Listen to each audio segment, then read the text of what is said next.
I suspect that most people who watch my YouTube channel have heard the news. Not long ago, in the course of an interview with the press, the most recent lead singer of the band King Crimson, Jakko Jakszyk, let it slip that he was approached by the band's management about the possibility of rejoining the band to assist with creating a studio album. This is obviously big news. King Crimson last was operational in 2021, and during the last incarnation of the band, spanning back to about 2015 or so, the band had not prioritized creating new studio material or, in fact, writing new material in general. They created several new songs while out on the road supporting the band's efforts, recorded on various albums, most notably on their Radical Action album. But creating new material was not the priority for this band. It had been more the case that Robert Fripp and company were using this band to reinterpret King Crimson classics that in some cases had not been performed on stage for quite some time, if at all. The other notable thing about this band pursuing a new album is that it would be the first studio album from King Crimson in 22 years. The band's last studio album, The Power to Believe, was a work that was created over the course of about 3 years by the then current version of King Crimson, including their band leader Robert Fripp, with bassist Tony Levin, drummer Pat Mastelotto, and guitarist and singer Adrian Belew. All this to say, this apparent slip of the tongue from Jakko Jakszyk was news that was very well received by the progressive rock community at large. At least in my opinion, it's not entirely a surprise that King Crimson would get back together at this time. They picked an unfortunate time to allow the king to abdicate, as it were, in 2021. We were just coming back to normal following the COVID pandemic, and the concerts that King Crimson was playing, at least in the United States, when they ended their tour in 2021, were rather sparsely attended. I saw them in my home area of New Jersey back in the summer of 2021, near the end of their tour in the United States, where they played an amphitheater that at capacity would hold over 10,000 fans. The turnout for the show I saw was about 2,700 people. I would personally chalk this up more to the pandemic and the fallout that followed it versus its being a reflection of interest or lack thereof in the band. But nevertheless, it was not the note that you wanted to see the band go out on. Thankfully, over the course of the last several years, there have been a number of things that have happened that would likely encourage Robert Fripp to restart King Crimson. In particular, there's been a fair amount of interest in prog rock acts who have decided to take to the road, possibly for the last time. The last Domino tour by Genesis a few years back certainly showed that there is a significant amount of interest in that band some 50 years on.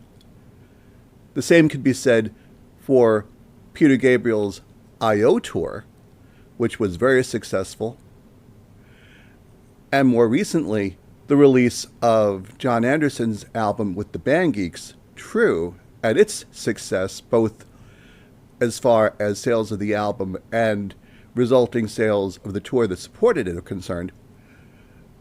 Perhaps even more importantly was Robert Fripp's endorsement of a reformation of sorts of the 1980s version of King Crimson, which took place in 2024 under the name Beat. Adrian Belew and Tony Levin from that lineup of King Crimson joined forces with Steve Vai on guitar and Danny Carey on drums, and delivered a tour that was very successful, both monetarily and critically. Fans who came out for these shows often said that this band's performance rivaled and might even have surpassed the shows that they saw the 1980s version of King Crimson play with Robert Fripp and Bill Bruford instead of Vi and Carey. These shows, not coincidentally, I'm sure, were sanctioned by Robert Fripp, and I would dare say that Robert Fripp probably took something of a financial interest in these shows having taken place. So, all this to say, the time is probably ripe for the return of King Crimson, for at least one more round in the studio, if not possibly even for a tour. This begs the question, exactly what does King Crimson have to work with as far as new studio material at this point? That question, I'm sure, can only be answered definitively by Mr. Fripp. But I'd be willing to bet that new material might come from several different sources. Certainly, over the course of the 6 years or so that the last touring version of King Crimson was together, they might have had the opportunity to record in the studio, at the very least as a mechanism for trying out new material before they took it on the road. So I have no doubt that some recordings exist. Certainly not enough for a new album in and of themselves, because if they did, I'm sure Robert Fripp would have released such an album by now. But I'd imagine that there is a germ of material from which to start. There's also the possibility that work on some tracks might have been started, but then put to the side for various reasons, with Fripp now recognizing that it might make sense to add to those tracks or possibly replace performances that are on the tracks with new ones. That's certainly a technique that Fripp has used in the past, including with music that has already been released to the public. Consider, for example, Fripp's replacing Gordon Haskell's vocals on Cadence and Cascade from the band's 1970 album In the Wake of Poseidon, with vocals by Adrian Belew some 20-odd years later, after there was a public falling out between Fripp and Haskell.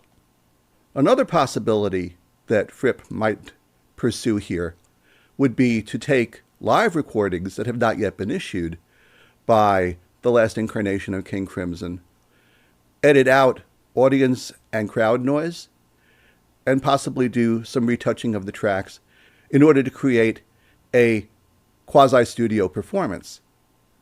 This is a technique that Fripp has used in the past too, in particular on King Crimson's 1974 album, Starless and Bible Black, where about 2/3 of that album was recorded on the road and retouched in the studio. There are two further possibilities.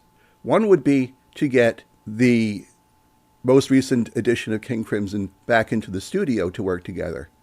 It might be logistically a little tricky because the members of King Crimson are all very strong musicians, and several of them, Tony Levin and Mel Collins in particular, I would think might have other commitments to projects that have been organized well in advance.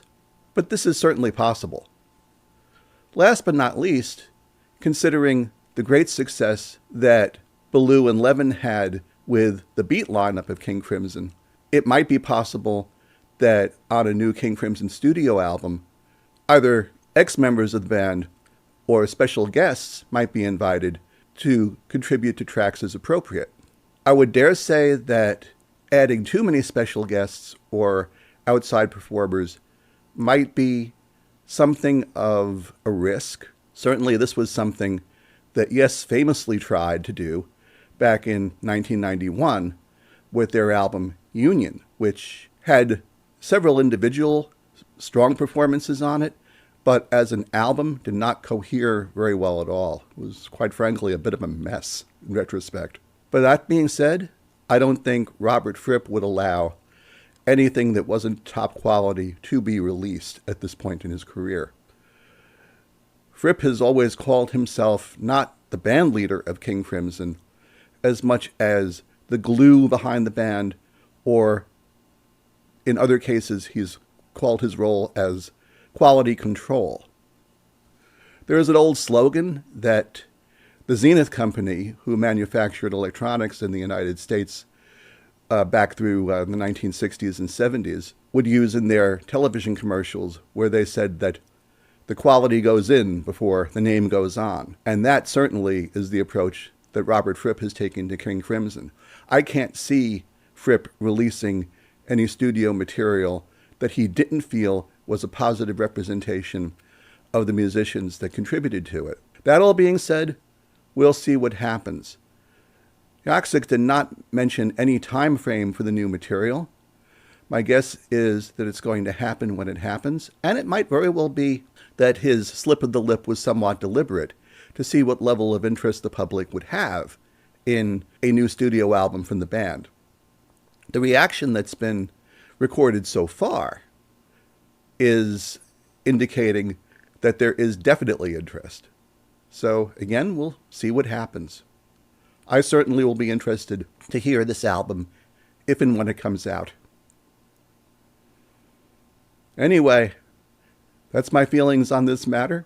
Feel free to comment if you like. Be interested to see what you have to say here. I'm sure there are many King Crimson fans out there who have opinions of their own. If you liked this episode, of course, please click like. And if you are enjoying the material we have here on Propaganda and you're not already a subscriber, please join us. We'll be back again soon. You take good care. Bye-bye.